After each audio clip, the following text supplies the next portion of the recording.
Did you know approximately every 3 minutes, someone in the U.S. is diagnosed with leukemia, lymphoma, or myeloma? And last year, our Rudabeh was one of them.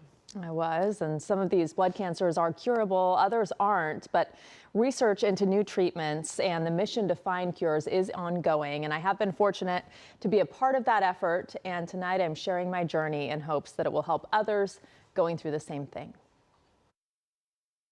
You can see some down lines, and this is what it looks like driving through. I've spent 20 years telling other people's stories, reporting that's followed medical breakthroughs. How do you feel? I feel great. And led me to lots of hospital rooms. This is the baseline. This is what Joanna did before. But a year ago, I became the story. I am one of the estimated 80,000 Americans to be diagnosed with non-Hodgkin lymphoma this year. What started with a small, painless lump resulted in doctor appointments, ultrasound, CT scans, and bone marrow biopsies. I'm going to mark this little spot. The truth is, I knew nothing about follicular lymphoma when I was diagnosed.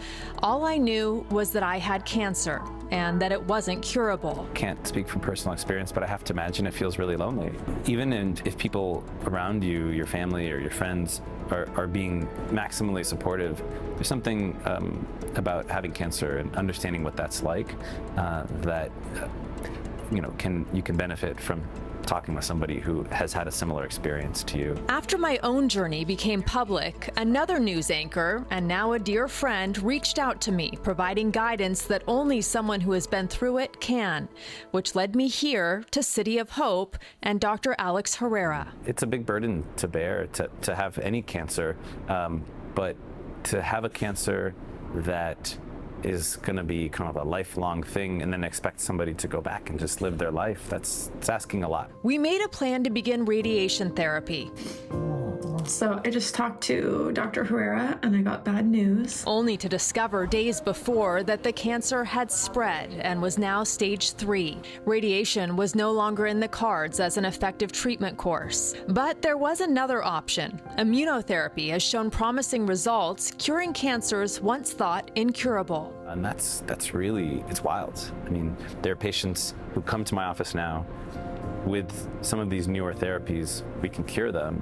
Whereas when I started my career, it was almost a guarantee that they would die. A clinical trial was about to open, a study to see if immunotherapy that had been used before when other treatments failed could finally be a cure. You know, historically over the years, because we haven't cured the lymphoma with treatment, we understand that treating it earlier hasn't changed the outcomes. Until maybe now. Now we have better treatments. We have treatments that engage, a patient's immune system to be able to fight the cancers. Could we completely get rid of the cancer? I was kind of like a guinea pig in a way. Don't use that word. But it's kind of true. In fact, I was fortunate to be the first person at City of Hope and among the first in the world to be treated with mosunetuzumab as a first-line treatment. On one side, it finds the cancer and gloms onto the cancer. On the other side, it finds your immune cells, your T cells.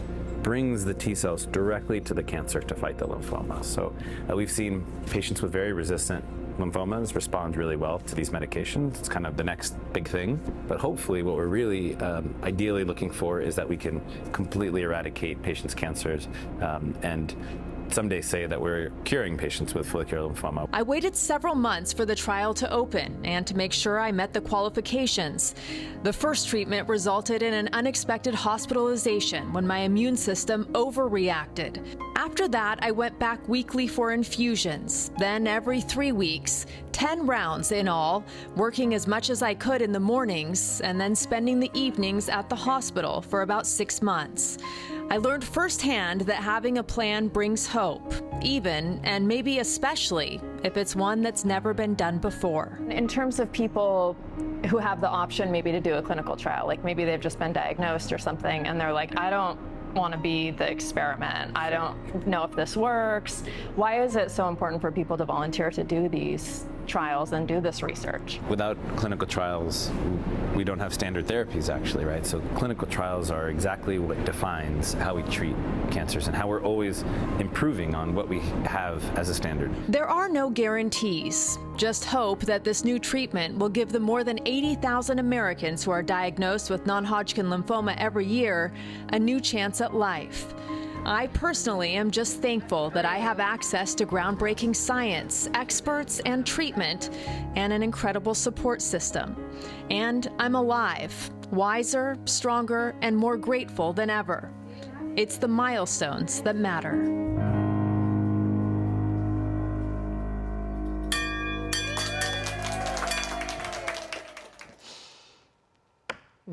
And you show up here every day, and you have ever since your diagnosis. So you are a prime example of strength and bravery and courage. And thank you so much. Well, you know, we talked about it. Everyone's going through something. You know, maybe it's not cancer, but everyone's got something they're living with, that they're going through and they're struggling with in their private life that they don't bring to work with them. You know, Pat, and I know you are one of them. So, yeah, we talk and you about show up too a lot every of day things, but with a smile and gracious as ever. well, let's just say we're going to be here for each other. But Yeah. you're really sharing a lot with people and helping a lot of people. And I know you have more to talk about. Yes, yes. On Monday at 6:30, join me on our YouTube and our Facebook Live. I will be hosting a roundtable discussion titled "You Have Cancer: Diagnosis, Prognosis, and Hope." And I'll be joined by fellow TV journalist and cancer survivor Amanda Salas, Dr. Alex Herrera, who you just heard from City of Hope, and Sarah Clark from Blood Cancer United. And we're going to be discussing a range of topics related to blood cancer and take your questions live. You know, you were talking about how many people, Evelyn, of course, and I'm looking across at Mike Rogers, his mother.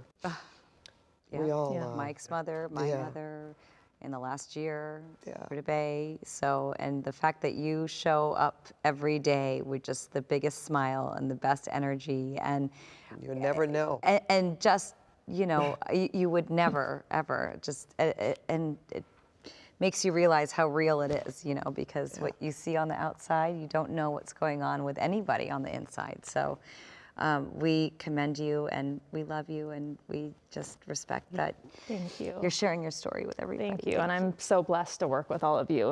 And you are very much my support system. So thank you so much. Oh, I'm sending you a hug from Yeah. next weather sphere. We'll hug it out over here. I'm going to come walk over there right now, you guys. Oh, I'm sending you a huge hug, and I will be over there momentarily to give you one. And again, thank you, Rudabeh, for sharing your story. We all appreciate it so much, and we appreciate you so much.